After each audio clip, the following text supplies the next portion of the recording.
Sabrina 70s comic, issue 44.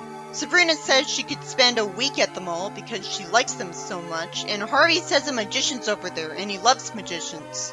Sabrina has officially inherited Hilda's hatred of magicians. But after every single one she's seen has been awful, it's more like justified character development. Especially after she was mistreated by the last one. Harvey gets picked to be the assistant because he's the main character. At least makes sense because he's right up front. He tells him to close his hand, he finds a broken egg in it all of a sudden, and there's a soft chick near his ear. I wonder if this isn't a realistic portrayal of magic tricks. Either that or he's supposed to be too good at it and he's really a witch. Would a magician really humiliate Harvey and say he has dirty ears? Wouldn't he get a reputation and no one would ever want to be his assistant again? I've seen so many magicians in this comic by this point, that one of them turning out to be a real witch would be a good twist by this point, instead of always doing the same thing over and over. Harvey keeps getting insulted, and Sabrina humiliates the magician. She casts a spell to put a vulture on his head, in front of the entire crowd. I really wish Sabrina was explicitly told from the start of the comic that witches spy on mortals and erase their memories of any magical events they witness, because that's the only explanation for why she keeps exposing magic so obviously without erasing memories afterwards. There's no reason people would think this was just a magic trick. I'm glad magic happens more often in more places in the comics because it's more interesting to watch, but at least explain why there's no consequences. Sabrina traps the magician in an egg, and he's covered in yolk, and he quits being a magician. In the next story, Sabrina asks Hilda if she's spying on someone who's right in front of both of them. You'd think that Ambrose would hear them behind him and that immediately blow their cover. Ambrose puts a big package up in the hall closet and somehow thinks no one saw him despite the two people talking behind him who weren't even whispering. Not a good start so far. Ambrose somehow is surprised to see Hilda and wastes time lying to her, as I wonder why Ambrose didn't teleport the box to the moon or something, or make it invincible. He's a witch. He can hide things better than that. Ambrose leaves the house like an idiot, and Hilda wastes a bunch of time wanting to open the box. Ambrose was smart enough to spy on her through the window and cast a spell, making a rubber raft inflate as Sabrina asks how she's gonna get that back in the box. So I hope this means that Ambrose heard her in the first page and was playing dumb. These two should have known that he'd hear them right away. Wouldn't they be able to hear him giggling just outside the window? It was bad enough Hilda didn't hear Zelda and Harvey the last time they were talking outside the window. It was amusing that Sabrina said, "And here comes Cousin Ambrose now!" And Hilda has to zap it out of the house. Maybe her dialogue was amusing because it was so stilted.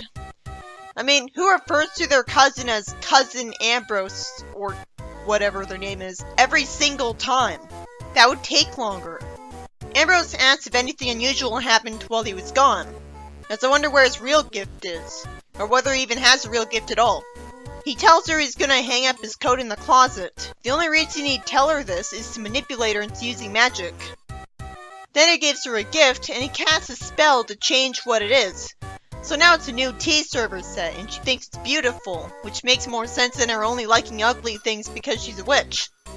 In the next story, Hilda says she's gonna get rid of all the junk cluttering up the attic. She wants to just zap it away. Why the hell doesn't she just sell it? Even Harvey had that idea. I assume selling it is what she was doing with her old stuff, and that's how she pays her taxes. The government would go after her if she didn't. Sabrina has to tell her that there might be something of, oh no, not financial value, but of sentimental value. She finds stuff that she used to care about, and Hilda tells Ambrose that she's up there playing with dolls. Why does Harvey have to be the one smart enough to say that they could sell some of this stuff? Wasn't that obvious? Okay, Sabrina has a good point that they can't have a lawn sale when it's freezing outside. Maybe Harvey meant when it's not freezing out. Why doesn't he suggest taking it to a pawn shop or whatever it's called to make money off it? Even if they don't get the actual price, that'd be better than nothing. And they could bring it to 2 pawn shops. Why does he think anyone would actually show up to a yard sale in the winter? It's interesting that it's freezing out when there's still grass. Usually the media doesn't show it as freezing out unless there's snow out there. Realistically, Harvey just wasted hours of his time, and he's stubborn enough to stay there on the armchair even when he's freezing and it's snowing. Why doesn't he just go to the pawn shop? I guess he doesn't know where it is. Hilda doesn't want him bringing the wet stuff into the house, and he doesn't care that the junk's gonna get ruined by the snow and closes the door. And this is when someone shows up in a car. Well, I expected him to be the first of a crowd of people offering to actually buy this stuff. By some coincidence, he's with a junkyard instead. He tells Harvey that if he gives him $10, he'll take it off his hands. And he threatens him that if he lets it all sit overnight, he'll get a ticket that'll cost more. It's already stuff no one wants. Why would it make a difference if it's wet from the snow as well? Is he just manipulating Harvey so he'll get $10? How could Harvey know that he actually is with the junkyard? Harvey asks Hilda to lend him $10 until he'd get his allowance. And the story ends with Sabrina warming up his feet with a bucket of warm water as Hilda thinks he's stupid. Maybe at some point Hilda's junk would be used for something useful by someone else, even if just because someone took it apart for its materials. So that was better than Hilda tapping it away. But for now, Hilda looks like she had the smarter idea because there wouldn't be any waste if she just zapped the garbage away. I guess witches don't have dumps then. In the next story, Hilda's upset at being told that Harvey ate all the chips right away. He also ate all the pretzels and 3 cans of soda. Didn't he learn his lesson the last 3 times his appetite got the better of him? I can understand him forgetting when he swelled up too much because it was a supernatural event. He had to be made to forget it. But still, I'm just annoyed at this character trait because it doesn't make any sense that he'd have that exaggerated of an appetite. And Hilda can just zap up more chips and pretzels and soda. Zelda gives Hilda some popcorn. It didn't need to take so long to get to the part where Hilda went to the kitchen. She wants to make some melted butter for the popcorn because somehow Zelda didn't think to do that and make it edible. I guess she's not good enough at remembering the taste of melted butter to zap it up herself. She gets mad at Harvey for making a sandwich on top of everything else, and asks him sarcastically to move in with her because all he does is freeload. Sabrina says that he always helps out by running errands and doing chores. No, he doesn't. It's bad writing to never show that. Also, with all the stories where he's a klutz, you'd think him trying to do chores would cause more harm than good. Why do we have to only get shown Hilda's side of the story when she's supposed to be a villain? Sabrina reveals that he even volunteered to shovel the snow off the walk. He's constantly insulted about being a wimp who's bad at sports. How would he have the strength to do that? I guess he's overestimating himself. If the snow's especially hard, it'd be harder to get rid of than he'd think. Hilda doesn't expect him to get around to it when he's too busy eating. Zelda points out that Hilda's potted plant is wilted, no matter what she does, and she's got half a mind to turn it into a plastic plant. That'd be smarter. It'd never die and always look good. Somehow, after all the times Hilda's talked to plants, she needs Zelda to encourage her to do it, and she talks as if Hilda's never done it before. I guess this is a different writer than those stories. Or he somehow forgot when it's been an established trait of hers by this point. Hilda's mad enough to yell at the plant, "Now listen! I've fed you and cared for you enough! Now you better shape up or I'll chop you into mulch and use it for fertilizer!" It made me giggle that Harvey thought she was yelling at him. The story ends with him shoveling the snow as Zelda comments on it. And it's satisfying that both of them are happy about it. Maybe he doesn't know what mulch means. Or maybe he knows what she meant and just got intimidated because of her temper. The first story is yet another story where Sabrina hates a magician, but this one's the worst of them all.